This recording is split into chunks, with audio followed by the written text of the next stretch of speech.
selamat datang kembali di channel aku, Belajar Excel with Rima. Terima kasih telah mengklik video ini. Di sini kita akan belajar terkait dengan linear regression, hypothesis testing, logistic regression binary, dan machine learning. Selamat menyaksikan.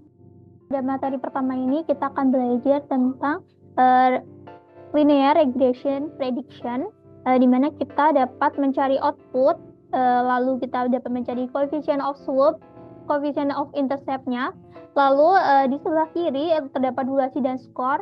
Ini kita ibaratkan seorang atlet yang memiliki durasi 1 jam dengan skor 76, lalu memiliki durasi 2 jam, lalu skor 78, dan seterusnya. Langsung saja kita mencari outputnya.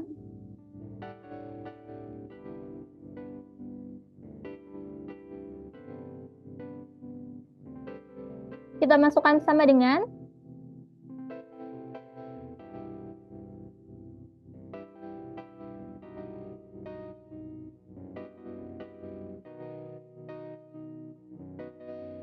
lalu kita masukkan linear maksud saya.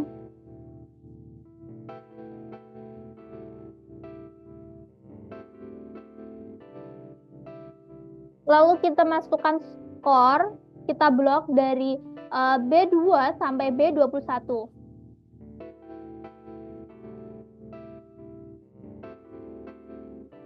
Seperti ini, lalu kita kunci dengan titik koma, lalu kita blok juga yang durasinya sampai ke A21.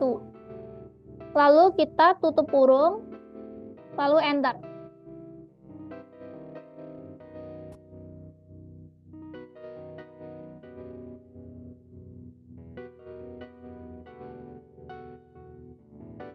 Nah, kalau sudah muncul angka di sebelah kirinya, ini merupakan coefficient of slope-nya. Kita dapat pindahkan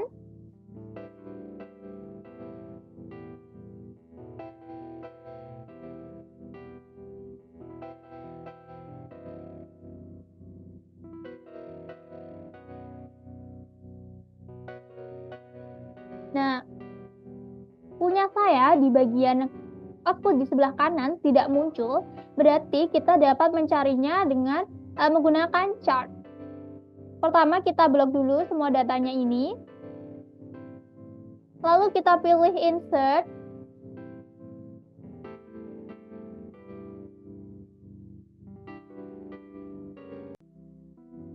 lalu kita pilih chart,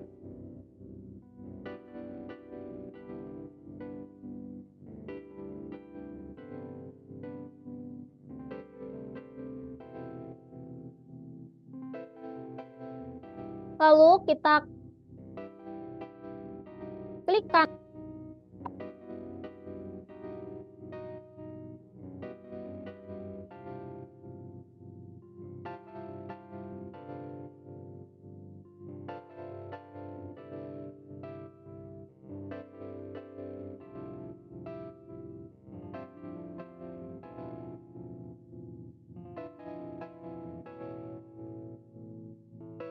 lalu kita klik add and line.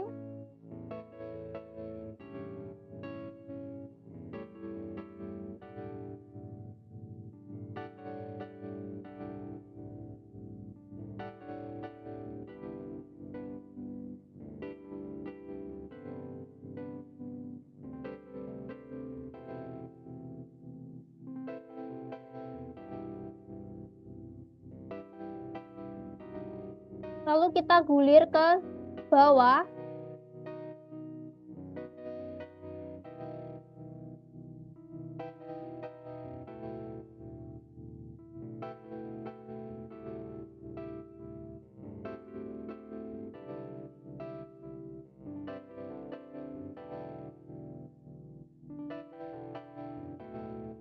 Kita gulir ke bawah, kita display equation of chart dan display R-square-nya kita centang. Nah, kan muncul seperti ini, yaitu Y sama dengan 5,253X ditambah 67,162. Nah, 67,162-nya merupakan output di sebelah kanan dan juga coefficient of intercept-nya. Jadi kita langsung masukkan saja.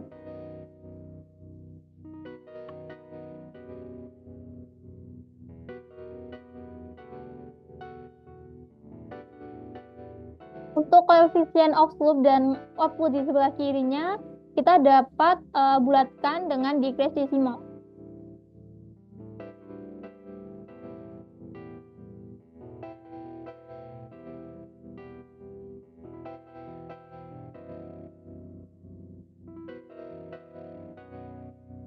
Seperti ini. Lalu untuk mencari skornya, kita dapat memasukkan rumus sama dengan 5,253 atau coefficient of slope, lalu kita kalikan dengan duration di sebelah kiri yang ini, lalu kita tambahkan dengan coefficient of intercept-nya yaitu 67,162. Kalau sudah, lalu kita enter. Seperti ini, lalu kita drag sampai bawah.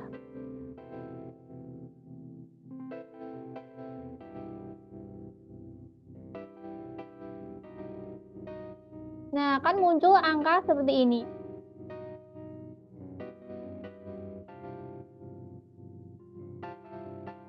Lalu kalau seperti ini kita dapat bulatkan di decrease decimal. Nah, kan angkanya akan menjadi seperti ini. Sekian penjelasan saya mengenai linear regression prediction. Selanjutnya kita akan belajar tentang linear regression hypothesis testing. Baik, kali ini kita akan belajar tentang linear regression hypothesis testing. Di sini kita sudah memiliki data iklan radio atau variabel X, digital marketing atau variabel X2, iklan koran atau variabel X3, dan keputusan pembelian atau variabel Y. Di sini kita memiliki dua cara, yaitu dengan menggunakan cara Excel dan menggunakan cara SPSS. Di sini yang pertama kita akan menggunakan cara Excel terlebih dahulu. Jadi langsung saja kita ke menu data. Lalu kita klik data analyze, lalu kita cari regression seperti ini.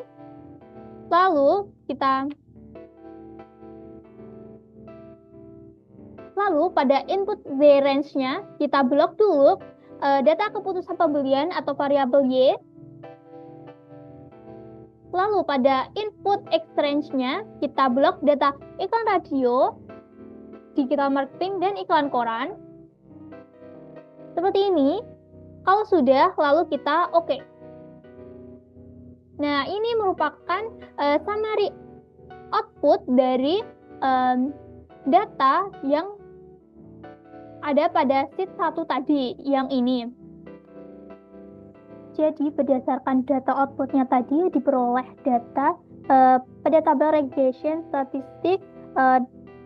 Kita lihat pada nilai R-square-nya. Jadi, dari nilai R-square ini memiliki nilai sebesar 0,5705, yang berarti variabel keputusan konsumen pembelian konsumen sebesar 57,05% dipengaruhi oleh variabel bebas dalam penelitian ini.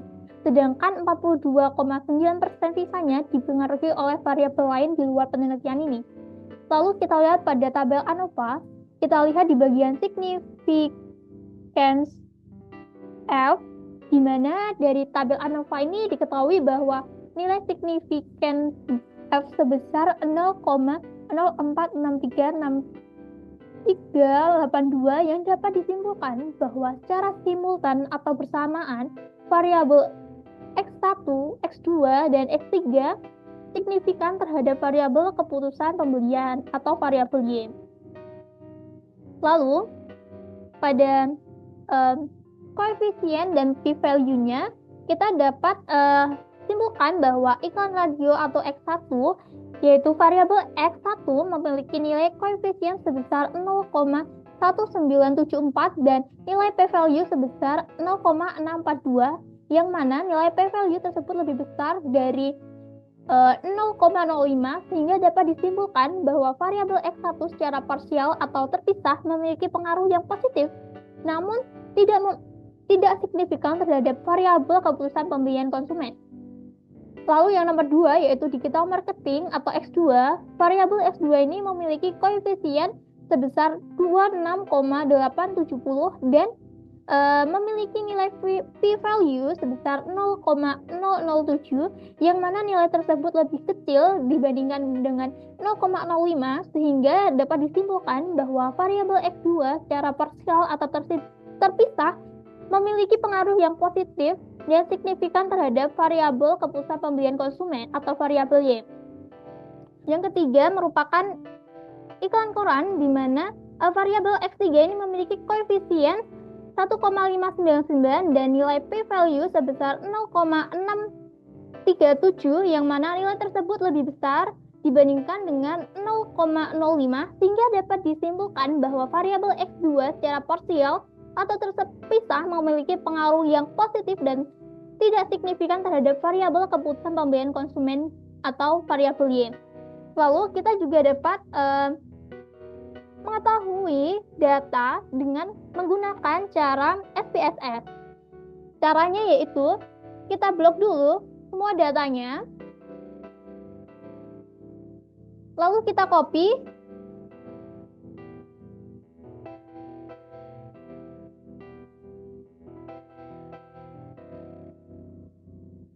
lalu kita pindahkan ke SPSS. Lalu kita buka SPSS-nya.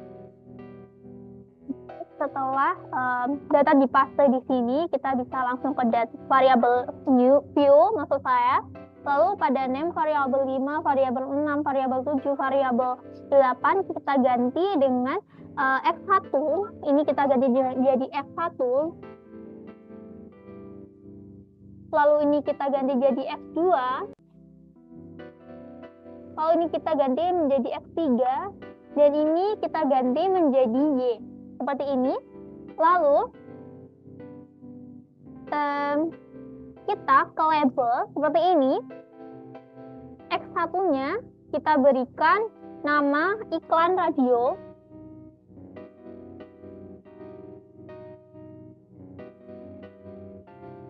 Lalu pada X2-nya kita berikan nama digital marketing.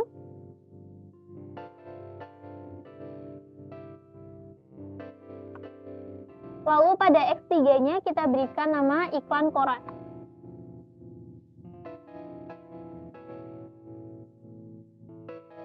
Lalu pada Y-nya kita berikan nama keputusan pembelian.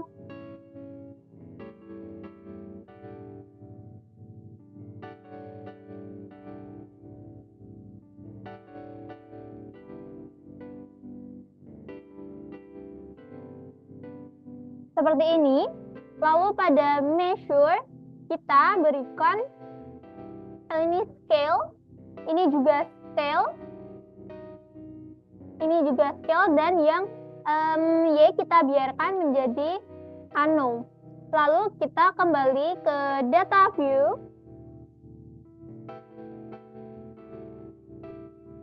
Lalu kita pilih menu analyze. Lalu kita pilih regression. Lalu kita pilih linear.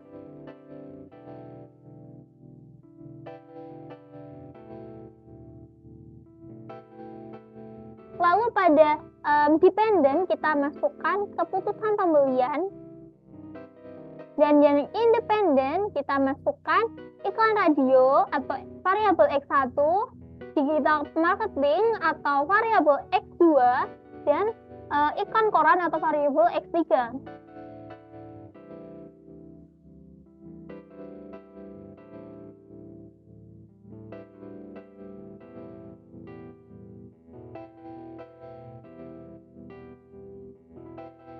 Seperti ini, lalu kita ke statistik. Kalau sudah, kita pilih yang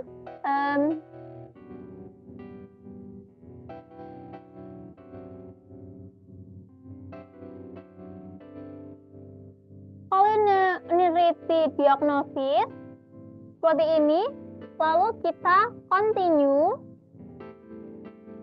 Kalau sudah, kita ke plot seperti ini, lalu kita Y-nya kita masukkan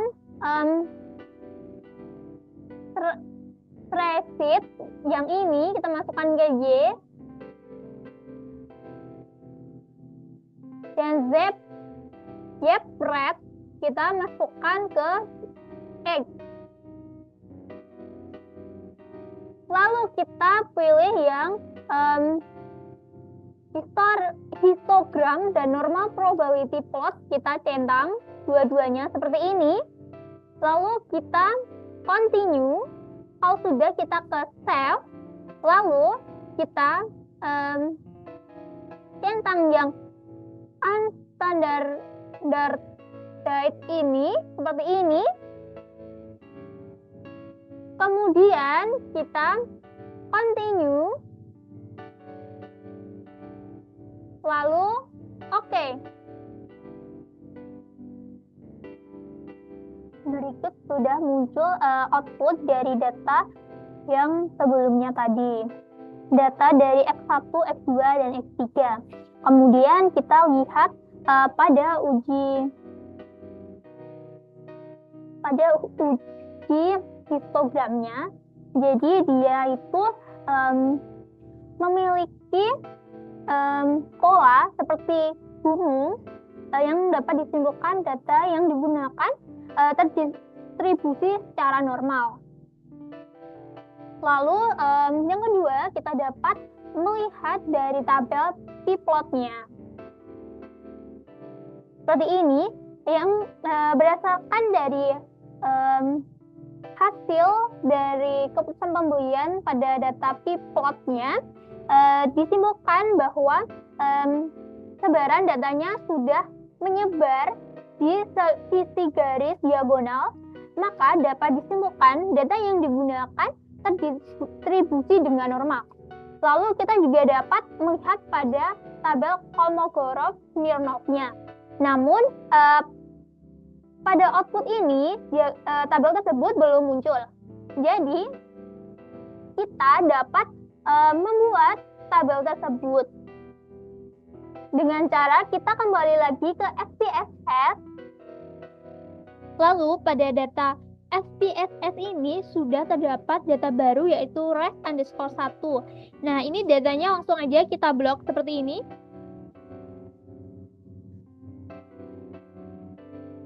Lalu kita pilih ke analyze, lalu kita pilih non-parametric text, lalu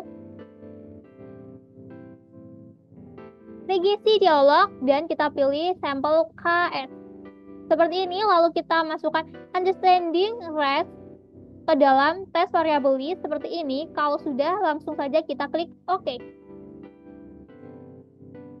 Jadi ini tabel Kolmogorov-Smirnov-nya sudah muncul. Jadi diperoleh data 0,78, yang mana data tersebut lebih besar dari 0,05, sehingga dapat disimpulkan bahwa data terdistribusi dengan normal dan tidak terjadi gejala non-normalitas. Selanjutnya kita akan melakukan uji multikolinearitas, atau untuk melihat variabel X, X2 atau X3 dan X3 apakah saling berkolinearisasi atau tidak. Kita dapat melihat berdasarkan tabel efisiennya.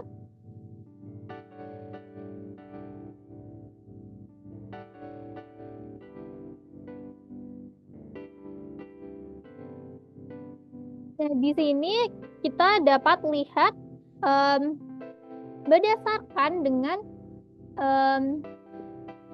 signifikannya dari masing-masing variabel. Variabel harus lebih kecil dari 10 dan nilai toleransinya harus lebih dari 0,1, sehingga yang ada di sini dapat disimpulkan data X-nya tidak saling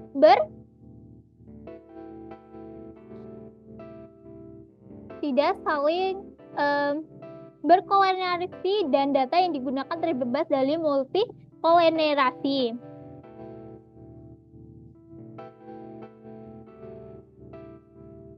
Lalu berdasarkan tabel scatter plotnya,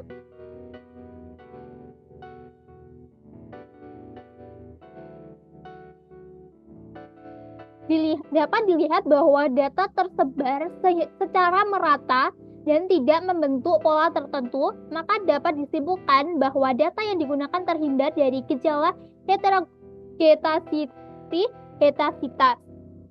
Lalu kita dapat melakukan uji hipotesis. Kita dapat melihat pada R-square model summary-nya.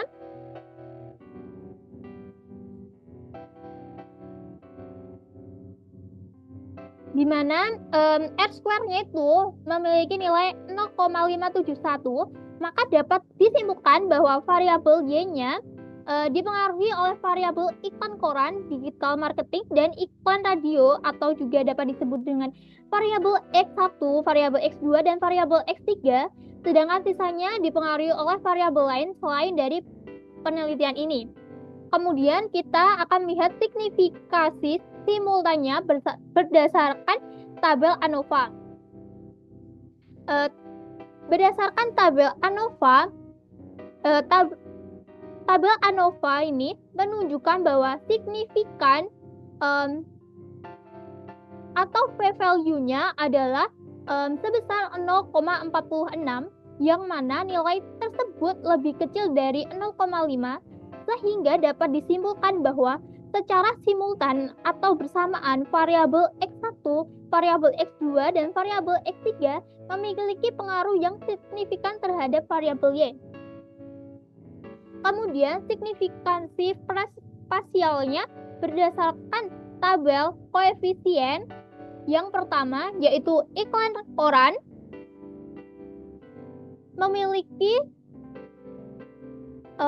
nilai p-value sebesar 0, maksud saya iklan radio memiliki p-value sebesar 0,641, yang mana nilai tersebut lebih besar dari 0,05, sehingga disimpulkan bahwa variabel X1 secara terpisah memiliki pengaruh positif namun tidak signifikan terhadap variabel Y.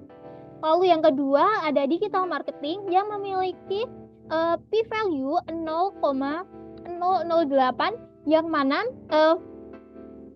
nilai ini memiliki nilai yang lebih kecil dibandingkan dengan 0,05, sehingga dapat disimpulkan bahwa X2 secara parsial memiliki pengaruh positif dan signifikan terhadap variabel Y.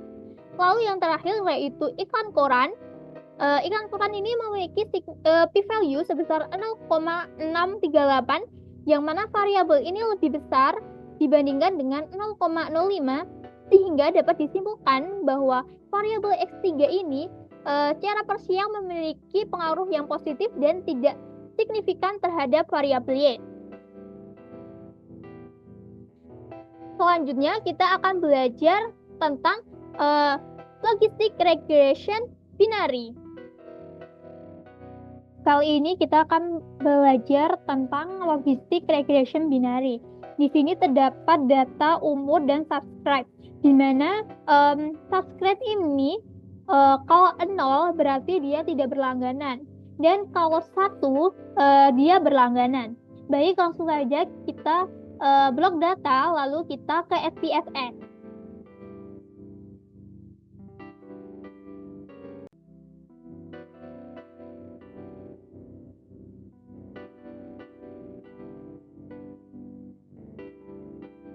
Lalu kita copy, lalu kita ke SPSS.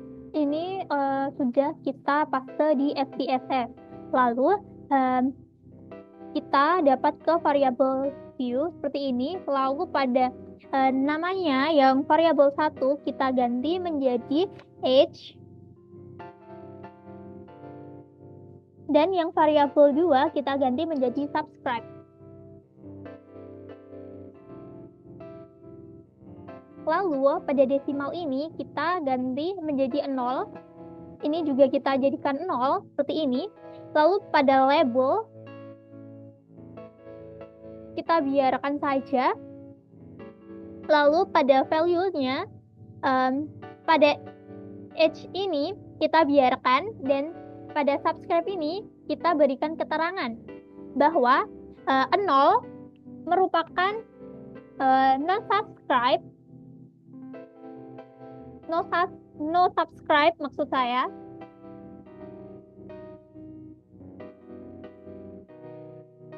Lalu kita add, lalu value 1 merupakan subscribe.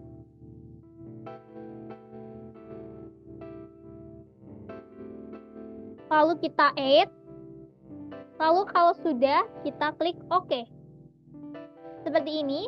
Lalu pada measure yang age kita berikan scale, dan yang subscribe kita berikan nominal. Kalau sudah, kita dapat kembali lagi ke data view. Lalu kita ke analyze, lalu ke regression, dan ke binary logistic.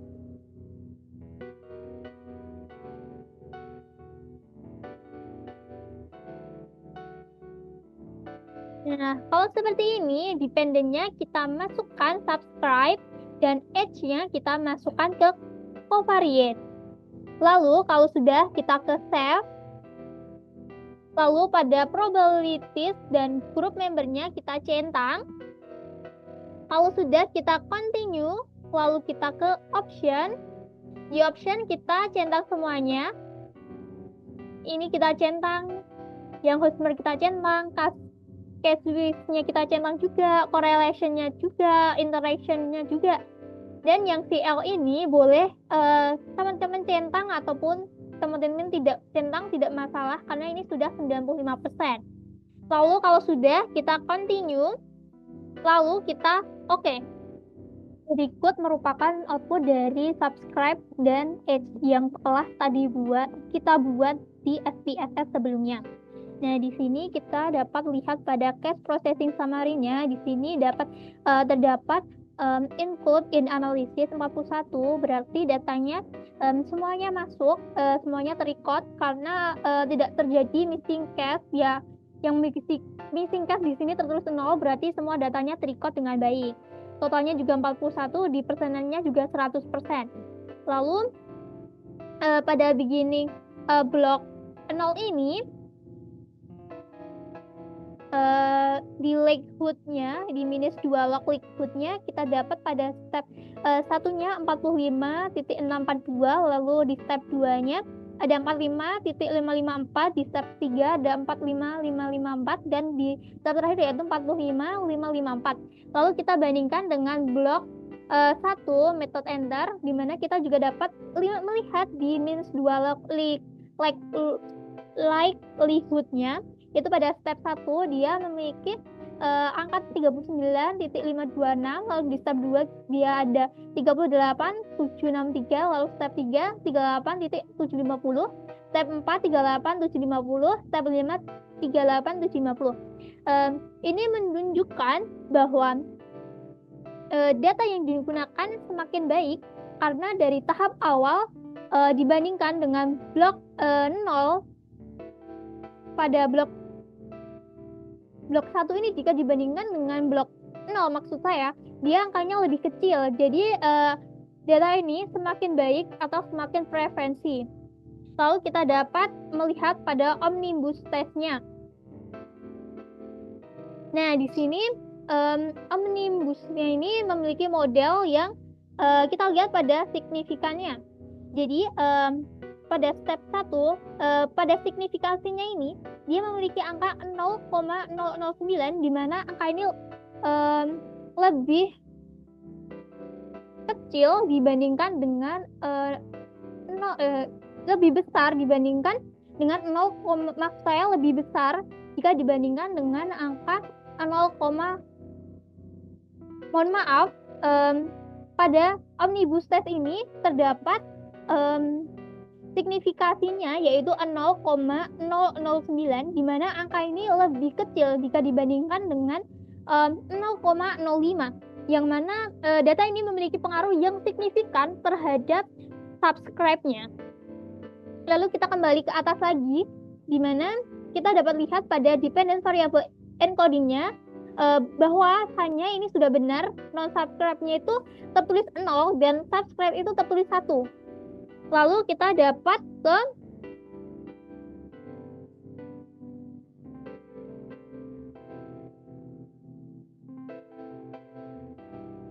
model summary Nagelkerke R-square-nya, di mana R-square-nya ini memiliki data 0,228, yang artinya data yang digunakan pada variabel X ini bisa memprediksikan variabel Y sebesar 228%, yang dimana variabel Y dipengaruhi oleh variabel X dan sisanya dipengaruhi oleh variabel lainnya.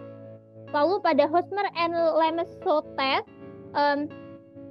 ini kita dapat lihat bahwa signifikannya ini memiliki angka 0,802, di mana angka ini lebih besar dari 0,05. Jadi berdasarkan nilai 0,802 ini memiliki nilai lebih besar, berarti HO-nya ditolak, HA-nya diterima. Penilaian ini cocok dengan model Lalu yang terakhir yang selanjutnya maksud saya ada classification table-nya, di mana kita lihat pada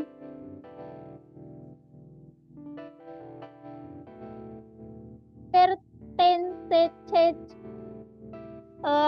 koreknya. Di sini kita lihat bahwa maksud saya pada percentage correct, namun di bagian overall percentage, di mana angkanya yaitu 78,0, kita dapat memprediksikan ketepatan data sebesar 78%. Lalu pada variables in the equation, kita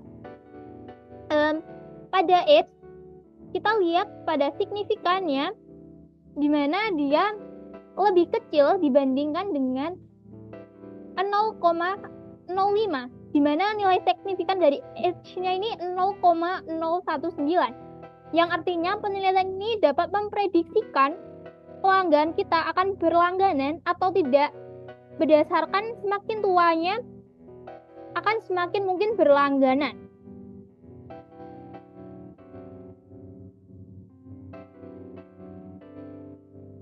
Selanjutnya kita akan ke materi machine learning. Baik, pada materi kali ini kita akan belajar mengenai machine learning. Di sini kita memiliki data 100 data view karyawan, dan ada juga 15 data view calon karyawan yang harus kita cari tahu performanya. Dan yang memiliki performa tinggi akan direkrut di perusahaan sebagai karyawan. Langsung saja kita ke analyze, lalu kita ke neural network, lalu kita pilih multi-layer perceptron. Lalu pada dependent variables-nya ini, kita pilih performa, lalu faktornya kita kosongi, lalu pada covariate-nya kita masukkan semuanya, seperti ini. Lalu kita ke menu output. Di sini kita centang independent variable importance analyze-nya di sini. Lalu kita pilih save sini. Lalu pada save particle value or category for each dependent variable dan save pressure probability for each dependent variable, kita centang yang atas. Lalu kita klik OK.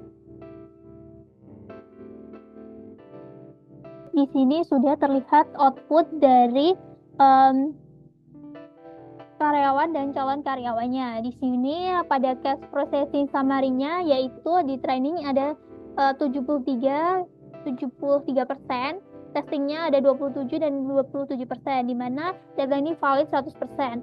Lalu pada networking information, covariance-nya ada 8, yaitu IQ, gender, ketelitian, optimistic personality, pengalaman kerja, memiliki gelar akademik, sukses menyelesaikan soal matematika, dan fans audit ahead. Number of unitnya benar 8. Lalu kita lihat pada model summary-nya ini di sini dia testingnya untuk training dan testingnya di bagian persen incorrect prediction-nya di bagian training ada 23,3% dan di bagian testing ada 33,3%. Lalu kita lihat juga pada independent variable importance-nya di sini pada importance di sini yang memiliki nilai yang paling pengaruh, yang memiliki performa yang paling berpengaruh tinggi ada 2, yaitu IQ dan pengalaman kerja. Yang memiliki pengaruh tinggi yaitu IQ sebesar 0,472 dan pengalaman kerja 0,224, dan yang lain tidak cukup berpengaruh untuk performa kerja. Selanjutnya kita dapat ke SPSS kembali. Baik, di SPSS ini sudah muncul variabel baru yaitu MLP predicted value, di mana data ini belum sesuai dengan pengaruh yang tinggi dari performanya yaitu IQ dan pengalaman kerja. Di sini masih semuanya masuk. Jadi kita pilih menu analyze, lalu kita pilih neural network, lalu multi-layer perceptron. Lalu di sini yang kecuali IQ dan pengalaman kerja kita keluarkan, gender kita keluarkan, ketelitian kita keluarkan, personality kita keluarkan, gelar kita keluarkan, lalu matematika kita keluarkan, fans audit akhir kita keluarkan. Kalau sudah seperti ini, lalu kita oke. Di sini sudah terlihat outputnya. Jadi di sini case processing summary-nya yang training ada 64,0%, lalu testingnya ada 36%. Jadi total validnya yaitu 100%. Lalu pada input layer-nya coverage-nya sudah benar, sudah coverage-nya hanya yang berpengaruh tinggi saja untuk performa karyawannya, yaitu IQ dan pengalaman kerja. Lalu kita lihat pada model summary-nya di sini juga sudah pada training persen incorrect-nya juga 25,0% dan di testing persen incorrect prediction-nya ada 27,8%, di mana pada testing persen incorrect prediction-nya ini jauh lebih rendah dibanding dengan hasil prediksi yang sebelumnya, sehingga hasil prediksi ini cukup akurat.